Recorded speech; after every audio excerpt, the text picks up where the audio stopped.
What is up, vinyl lovers? It is Fred from the Red Chair Reviews. It is time for the Summer Vinyl Tag 2024. Dylan over at Noble Records made a list of 20 questions he was going to answer in his video. Go check out his video if you've not. The Noble Records YouTube page is awesome. So, but here I'm going to go. I'm going to share some of my wife and I, our vinyl collection here, with these 20 questions. So feel free, if you like this content, please like, subscribe, share. It helps us out a lot. Helps to grow the channel as well. We're also on Instagram. We're also on TikTok. So go find the Red Chair Reviews and add us there. So question number 1 is an album or a song with the word summer in it. It's the Summer Vinyl Tag, so why not? I have chosen the song One More Summer by No Doubt. This is their full-length Push and Shove. It's a picture disc edition, which I don't love. I don't love picture discs, but this is what I have it on for right now. But either way, One More Summer is just a great jam. I think a callback to kind of like the band's more kind of classic sound, but a little 80s synth vibe as well going on. Just a great chorus and very memorable. One of the most memorable songs. In fact, the most memorable song on this record. No Doubt, One More Summer from Push and Shove. Question 2, the latest heavy pull. This doesn't mean the music's heavy. This means that it's like a pull that you found a record that's just valuable, hard to find, kind of a grail you want. And I talked about this on my page a few weeks ago. We found this album by Marilyn Manson, Smells Like Children. We got it, we ordered it from an eBay seller because these are just hard to find. This is an original pressing from, I think it's from 2001. It's not right from when the record came out, but it's in really good shape. Not my favorite Marilyn Manson record, but this is really hard to find, and it was the last Marilyn Manson record official press that we needed. So here it is, it's the last heavy pull, very difficult record to find, and not cheap either, but it's Marilyn Manson's Smells Like Children, and so happy to have this one. Number 3, a whack-a-mole album. So you're supposed to reach into your collection here and just grab a random record. Let's see. What's this?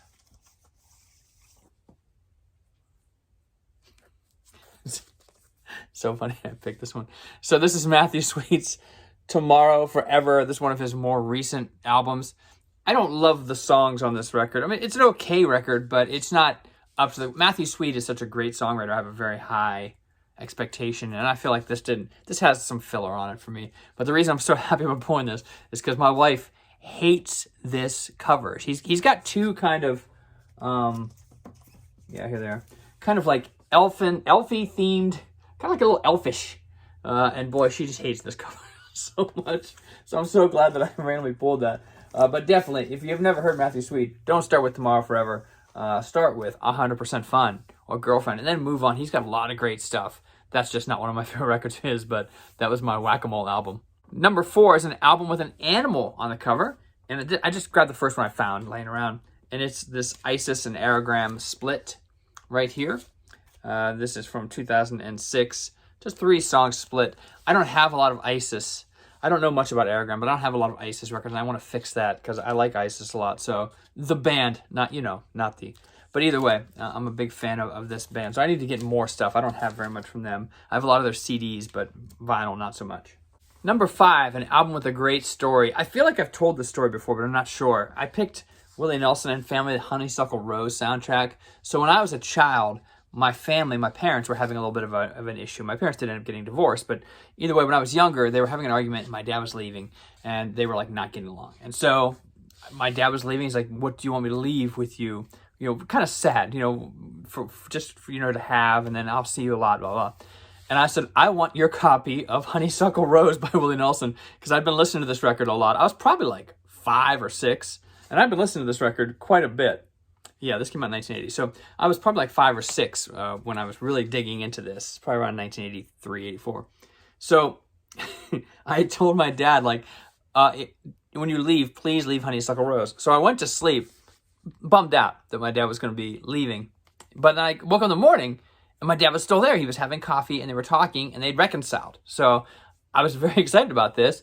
But then I was kind of crying. And he's like, "Why are you crying?" And I'm like, "Well, because I want that copy of Honeysuckle Rose." So my dad's like, "You can have it still, even though your mom and I aren't splitting up." They did eventually. But either way, I still have the copy of Honeysuckle Rose, which I really wanted from my dad. So just kind of a funny, the divorce record that I really wanted, and then when they weren't going to get divorced, I just wanted the record. Number 6, an album surprising to see in our collection. This is all me. This is not Aaron. This is the new Casey Musgraves record, Deeper Well. I kind of like Casey Musgraves. I'm not a huge kind of like new modern poppy country fan, but I think this record has some cool songs on it. And also, I think this album cover is kind of an alternate version, so I think this will be more in demand. So when I found it for really cheap, I had to pick it up. I do like it, but once again, I don't think people expect me to have a lot of Casey Musgraves in our collection, so here it is. Number 7, some cheap heat, a record that does not cost a lot of money, but is just a great value because you got to get it. And I have chosen David Bowie's original pressing of Let's Dance. These aren't that expensive, probably $12, $14. But the reason I chose this is because the third song on here, Let's Dance, the title track, is incredible. It sounds so good. I can't even tell you. It's probably one of the best sounding records. It is the best sounding record in our collection, I think. Whenever people want to hear my stereo and just like come over and check it out, this is the record I go to. I grab this, I put on Let's Dance, and just something about that, like the guitar is bouncing back and forth, or the synth kind of going back and forth, and then like, there's a counter rhythm going on, like this polyrhythm thing in the background going back and forth. Just the way they have it panned back and forth. Who did this? Was it Nile? Yeah, it was Nile Rodgers who produced this with David Bowie.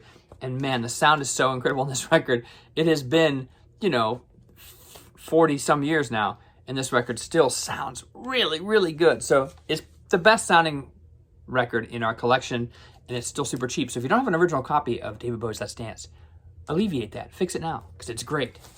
Number 8 is 45s, or an alternative format. We have a lot of 45s. We have about 3 or 4 boxes of 45s, but they're downstairs. I didn't feel like digging through it and lugging it up here. So I decided to go with an alternate format, and the format that I've chosen is mini disc. My wife has a mini disc player, and she actually had one in her car back in the day when we were dating. She had a mini disc player in her car. So she's one of the 3 people that bought that. But mini discs are very cool. They're different. They look like this. It kind of looks like a hard disk, like a floppy disk from computers back in the day. I guess some people don't know what those are either. But either way, they're kind of sought after now because not a lot of people bought them. They were supposed to be smaller than CDs and more convenient. They really weren't. But we have a few that are very difficult to find, and particularly these last 2 here. The Alice in Chains Dirt and the Alice in Chains Self-Titled. We found these, and they're all pretty valuable, and they're kind of cool to have. My wife keeps saying she wants to put the mini disc player in our home stereo setup, and I'm resisting. But we do have a lot of mini discs that we recorded back in the day that I recorded for her. We put together. So, mini discs. There you go. Number 9 is favorite music doc or biopic. Man, there's so many good ones, but I'm still really digging on that Weird Al biopic from not too long ago. It was just so incredible. The Weird Al story. It's just, man, Daniel Radcliffe, just something about it. It's just so ridiculous. Like the second that I saw the actor showing up to play Madonna, I told my wife, I know where this is going. Because Weird Al used to always make claims back in the 80s. So it was just so brilliant. It's so Weird Al. He has a new track, by the way, a new polka track, a nice mashup. Check it out. It's awesome. But, man, that Weird Al biopic is so ridiculous. You have to check it out if you haven't, because, and go into it knowing it's a Weird Al doc. So you're going to get the truth the entire time, but it is really over the top, and I think just a great time. Number 10 is a box set. We have several box sets. We keep them wrapped like freaks. But either way, this is the Elton John Burberry box set from quite a while ago. I think they made 500 of these. The reason we really wanted this is because it was the only way for a long time you can get a pressing of his album, Songs from the West Coast, which really rejuvenated my love of Elton John in 2001 or 2002. Something about that record just really resonated with me and with my wife. We both listened to it a bunch together, and we wanted it on vinyl, and that was the only way you can get it for a long time. So we grabbed that box set.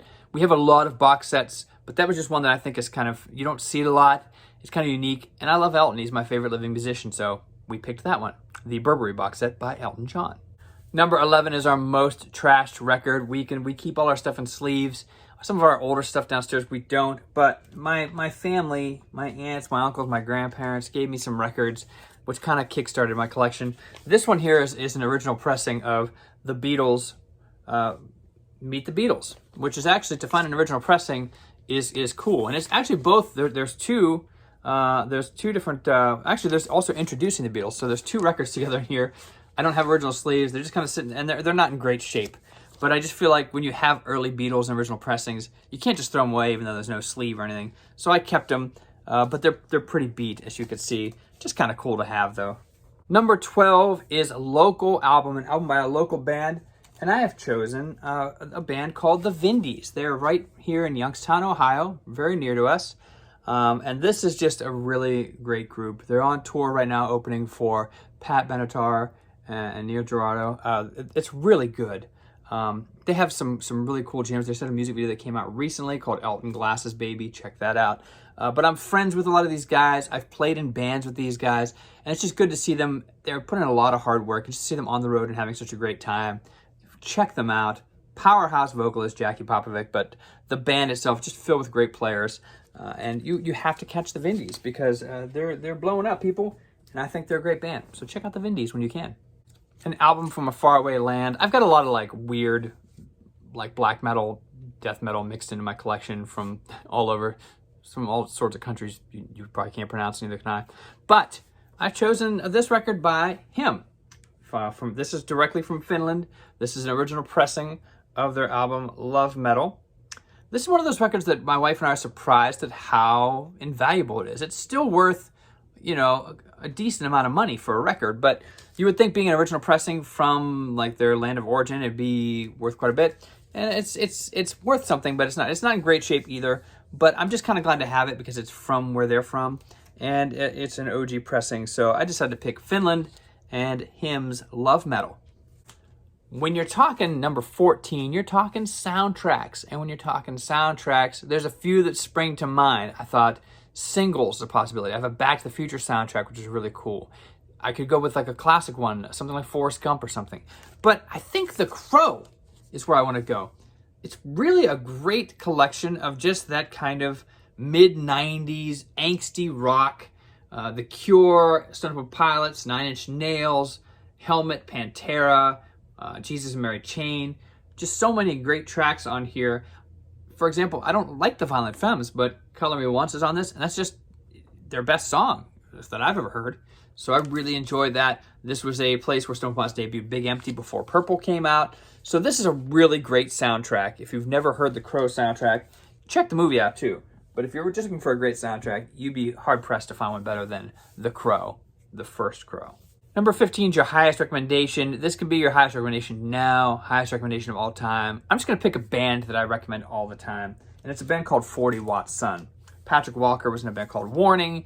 They were kind of like a doom metal band.